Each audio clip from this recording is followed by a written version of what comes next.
ओम शांति।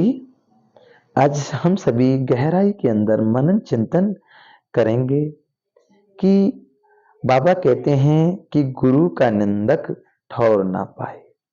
कहते हैं गुर से कपट मित्र से चोरी, कहो निर्धन कहो कूड़ी।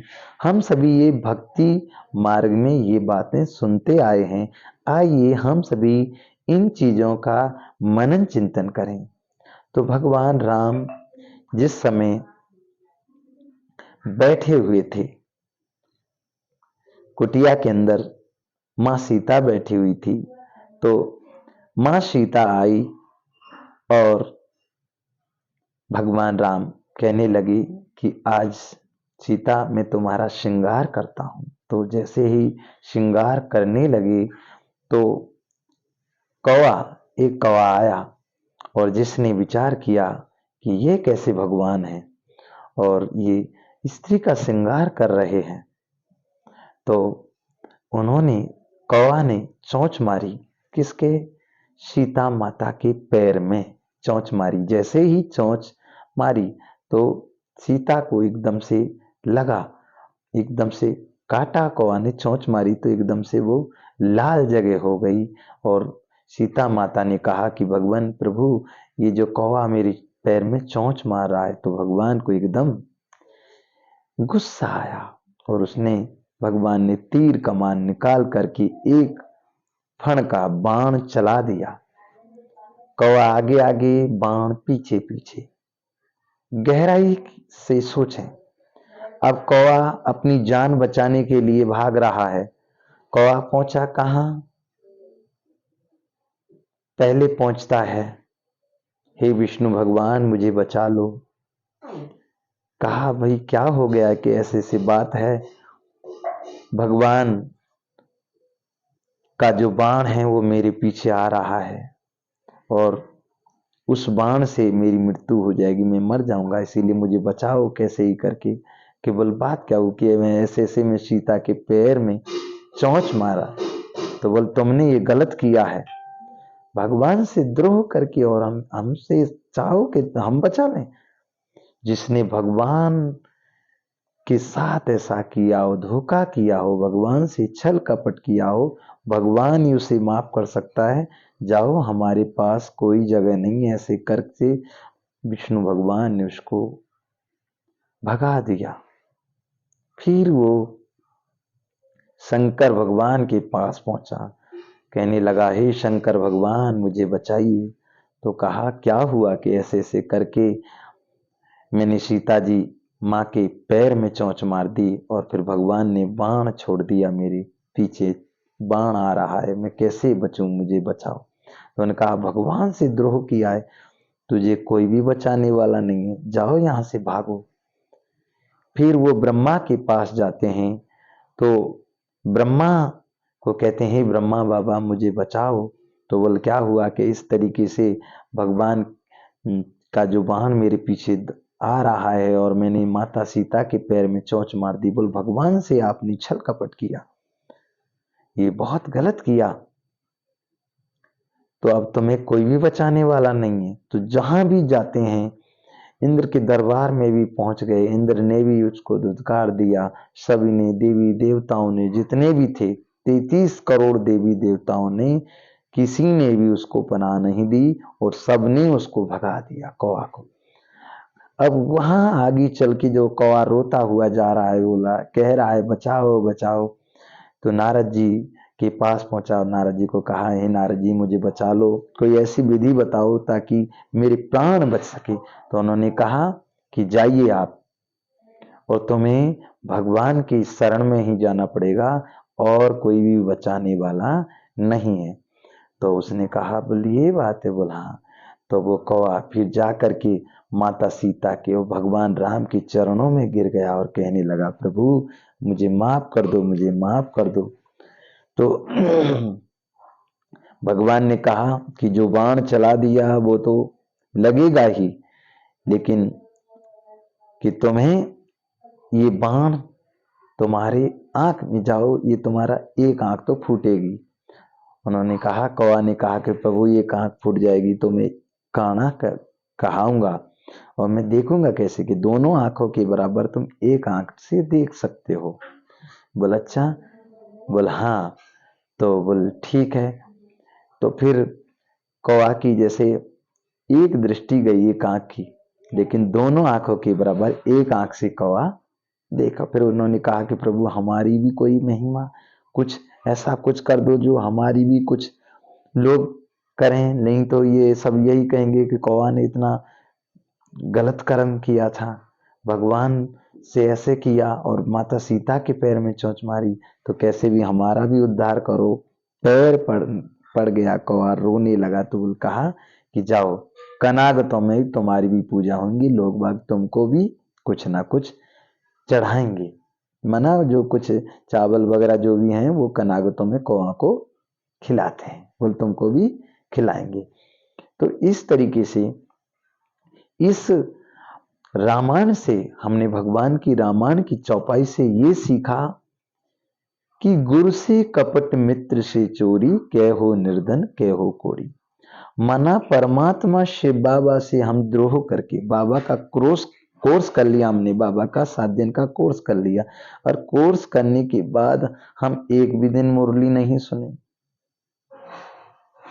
और फिर बाबा के सेंटर में भी नहीं जाएं, योग भी नहीं करें, नुमासाम योग भी नहीं करें, और फिर घूम रहे हैं और फिर भगवान की बुराई कर रहे हैं। अरे वहां तो ऐसा होता है, वहां तो ऐसे लोग हैं, वहां तो वैसे हैं।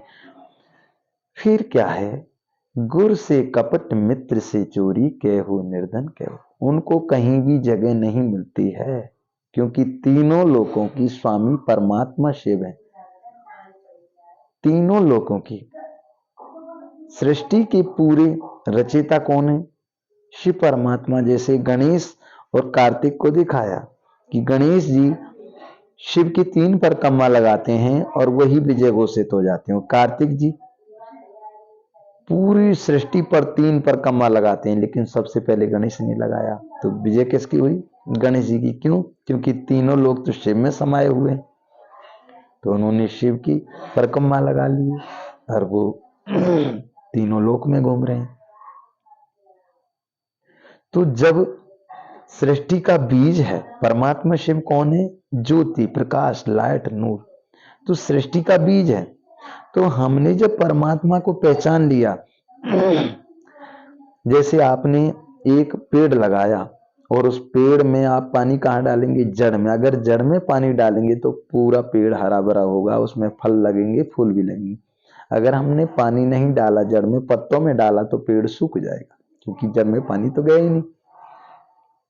तो जब हम सभी शिव बाबा को भोग लगाते हैं, बाबा को याद करते हैं, मुरली सुनते हैं, नौमासाम योग करते हैं, अमृत बेला करते हैं, तो वो हम सभी को प्राप्ति होती है, क्योंकि वो भोग लगाते हैं ना, तो पूरे वृक्ष में सभी देवी देवताओं को पहुंच जाता है।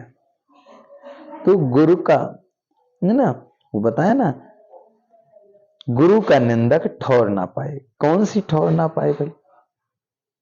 एक तो ये सुना हमने कि गुरु से कपट मित्र से चोरी, कै हो निर्धन कै हो कोरी।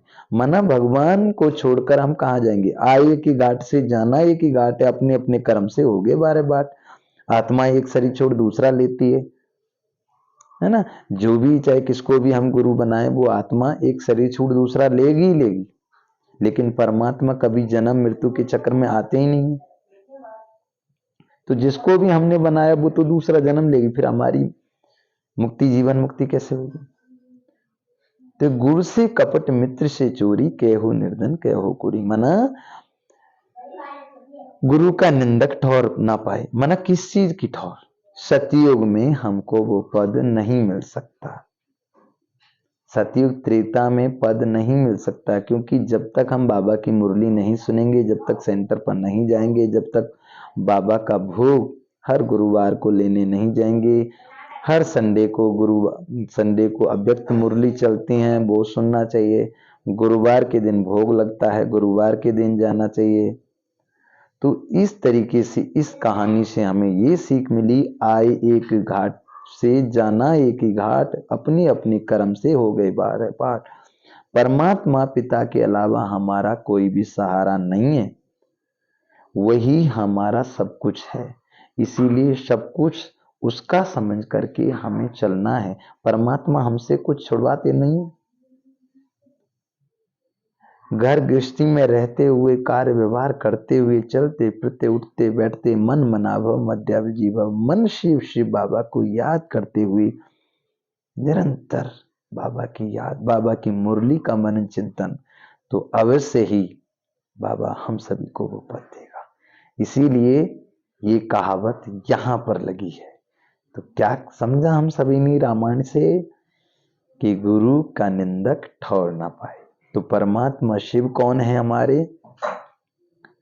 एक तो सच्चे सच्चे आत्मा के पिता हैं शिव बाबा, तो बाप सच्चा, और ज्ञान वो भी बिल्कुल स्पष्ट, बिल्कुल सच्चा ज्ञान। 1936 से और आज तक जो भी बाबा की मुरली चली, एक भी ऐसा शब्द नहीं है जो भी कोई शब्द गलत निकले। हर बात, हर बाबा की मुरली बिल्कुल सही, इसीलिए उसको महाभाग की मुरली कहा जाता है। माना मुरली से प्यार है तो मुरलीधर से प्यार है, भगवान की महाभाग। एक एक शब्द जो भी कही वो हुआ, इसीलिए उसको सत्यम कहा गया, क्योंकि वो सत्य ही सुनाएंगे। तो मुरली कभी भी मिस नहीं करनी है, डेली मुरली सुननी है, कभी भी मुरली मिस नहीं करनी है, मनन चिंतन करना है, क्योंकि आत्मा का भोजन है ही मुरली, और भगवान हमसे बात करते ही मुरली से है। इसीलिए मुरली से प्यार है तो मुरलीधर से प्यार है, और निमित दीदी से पूछे बिना कोई भी काम नहीं करना है, क्योंकि निमित दीदी, बाबा ने ज्ञान का कलश किसको दिया? माताएं बहनों को। इसीलिए जो निमित्त दीदी हैं उनसे पूछे बिना कोई भी काम नहीं करना है। अच्छा, ओम शांति। कोई भी इस रामायण की बातों में कोई भी चीज की अगर आपको कुछ लगे तो हम सभी को माफ कर देना। हम सभी एक परमात्मा के बच्चे हैं, क्योंकि ना हिंदू बुरा है ना मुसलमान बुरा है, जो बुराई पर उतर जाए वो इंसान बुरा है। सब भगवान के हैं। किसी की भी बुराई, किसी की घृणा, किसी से नफरत, किसी से चुगली कुछ भी नहीं करना है, सबसे प्यार से रहना है, क्योंकि भगवान हमें सिखाते हैं प्रेम से। एक प्रेम है, कहते हैं दुर्योधन की मेवा त्यागी, साग विदुर घर खाए, होते आए भगवान भगत के वश में। वो प्यार के भूखे हैं भगवान, वो हमारा प्यार खाते हैं। जैसे एक व्यक्ति ने प्रश्न पूछा कि भगवान को भोग लगाते हैं तो क्या भगवान खाता है? हम सभी ने क्या किया? एक आम ले जाके उसके सामने रख दिया हाथ पर, किसके? उसके हाथ पर, और फिर वही आम चाकू लाए और चाकू से वो काटा, लेकिन वो कच्चा आम था। जो कच्चा आम था तो उसमें बिल्कुल, उसको हमने खाया और हमने कहा अरे ये तो बहुत खट्टा है, आप भी खाओ। तो उसके मुंह में पानी आ गया। आपके मुंह में पानी आया है ना? बुलाया है। खाली आम का, आमी का नाम लेने से मुंह में पानी आ जाता है। सोचिए, सामने आमी रखिए, काटा यहां पर है और पानी यहां आ गया। तो भगवान को लगाया हुआ भोग, भगवान उसके अंदर से वो प्यार, वो भाव को पाते हैं। इसीलिए भोजन भगवान की याद में बनाएं, भगवान को प्रसाद लगाएं, भोग लगाएं, उसके बाद में भगवान की याद में खाना चाहिए। अच्छा, ओम शांति। और बाबा को कभी नहीं छोड़ना है, नहीं तो तीनों लोकों में कोई भी बचाने वाला नहीं। जमी भी उसकी है, आसमान भी उसका है, कहां जाएंगे हम बच करके? तीनों लोग सब कुछ उसके ही हैं। इसीलिए सब कुछ समझते हुए उस परमात्मा को याद करें। ओम शांति, ओम शांति।